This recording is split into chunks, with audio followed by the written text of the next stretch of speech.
Shigeru Ishiba was confirmed as Prime Minister just 3 weeks ago. So will his decision to call a snap election pay off? He was chosen to lead the Liberal Democratic Party, or LDP, after the previous PM stepped down. First entering Parliament in 1986, Mr Ishiba has been angling for the top job for years. But he's taken over at a fraught time, after a string of public scandals that damaged public trust in his party. It's the slush fund scandal. Only a few politicians are honest and fair. I want them to serve as statesmen.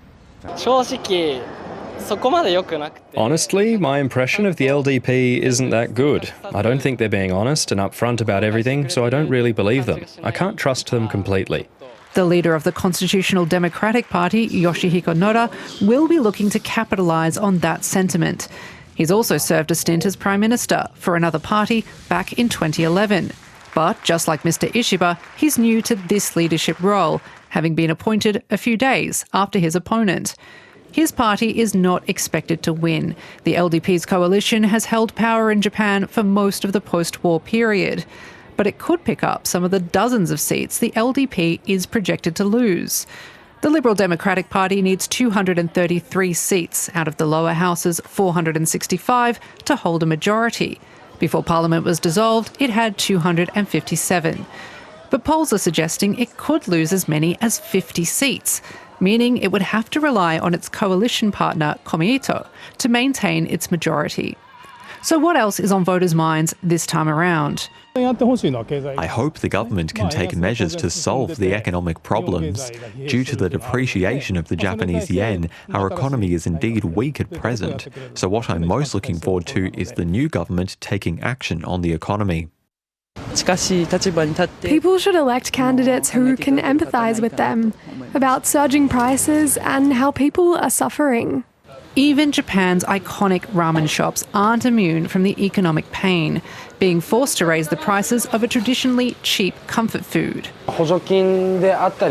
It's difficult to say what kind of economic measures are needed. But for example, having subsidies would be a feasible plan to support us. Or having a plan to reduce utility costs for restaurants would be nice too. Shigeru Ishiba will be looking for a mandate to cement his leadership, but a weak result for the LDP on Sunday might spell trouble for the party and its power in Parliament.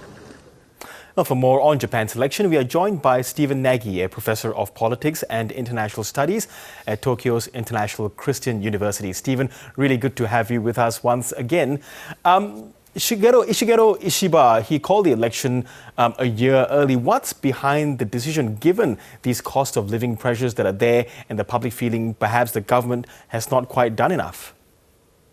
Well, he was elected as the LDP president, and traditionally then he becomes the prime minister of Japan. But that's without a public mandate. So the calling of a general election is really to legitimate his status as the prime minister of Japan.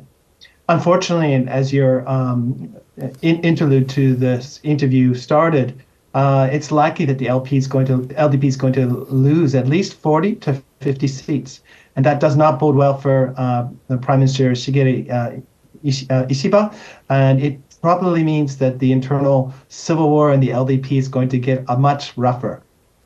Yeah, what can you say about those factions that are there that were engulfed in the slush fund scandal? And if that is the case, we are seeing a minority government. How is that going to play out with its other coalition partners? So many politicians from the LDP were implicated in a slush fund scandal, but as well as other scandals associated with parties with very scantily clad young ladies. And really, the voter looks at the LDP today and they see an LDP that's out of touch with the ordinary needs of Japanese citizens, that they're not dealing with the challenges of inflation, and really not representing the interests of ordinary Japanese. And with that, we have this general election on hand, and this Sunday we're likely again to see the LDP and those people involved with the slush fund fall victim to the voters' wrath, and potentially shifting the dynamics within the ruling Liberal Democratic Party and its coalition partner. Yeah, so what do you make of the opposition, the Constitutional Democratic Party of Japan and its leader Yoshihiko Noda? Will they make any sort of inroads? They'll make inroads, but ultimately there's not much to distinguish between the LDP and the Constitutional Democratic Party of Japan in terms of like the policies that ordinary Japanese are facing. In the Australian case, both parties would be seen as really pro-interventionist into the economy. They support national health care, generous pensions and social welfare programs. And this makes it very difficult to distinguish the Constitutional Democratic Party and the LDP. And with that, I think that what we're likely to see is that the elderly voters, who are the majority in voters, voting groups, are going to vote for a conservative party that meets their needs and has a track record of success. And unfortunately, the former Prime Minister Noda was Prime Minister during the Democratic Party of Japan's period from 2009 to 2012. And at that time, the U.S.-Japan relations worsened, U.S.-China relations worsened, the economy worsened, and they mishandled the Fukushima nuclear incident. And what can you say about the voter turnout? It's sort of been hovering well below 60% for the last few elections. Are we expecting the same? Yes, I think that will be a low voters turnout. What's interesting in particular about this election is, rather than the voter turnout, is the number of women candidates that have emerged, really, I think, as a protest against a male-dominated political system. 314 women have put their name forward in an attempt to try and change the domestic politics and have more women representation in the Japanese political sphere. It'll be interesting to see how many of them are successful and how this changes the dynamics of domestic politics in Japan. Can you give us a sense of how engaged, particularly younger Japanese, are with this election? They're not really engaged. And this is a feature of Japanese society, that when young people are in university, this is the last time they're going to be active civil society members until they retire. Once they're in the working in the business community or as public servants, they're really quite silent on issues related to public politics. And as a result, we don't see the typical movements on the streets protesting against the governments, rallying for wage increases, etc. We'll see a small bump from those youth voters, but in reality, it's going to be those elderly voters that come to the voting booths and vote for conservative issues, and that's those generous social welfare benefits, pensions, maintaining their health care and dental care, and the support that they need. Yeah. There's been some research from Pew a couple of days ago that said that 56% of adults don't feel close to a political party, and only a third are satisfied with how democracy is functioning in Japan. How does this bode for the manner in which democracy functions in the country in the short and medium term?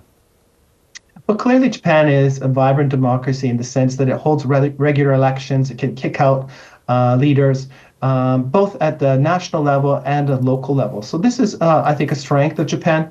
But the political interest and the reality is that young people and those that are in their workforce are not politically active while they're working.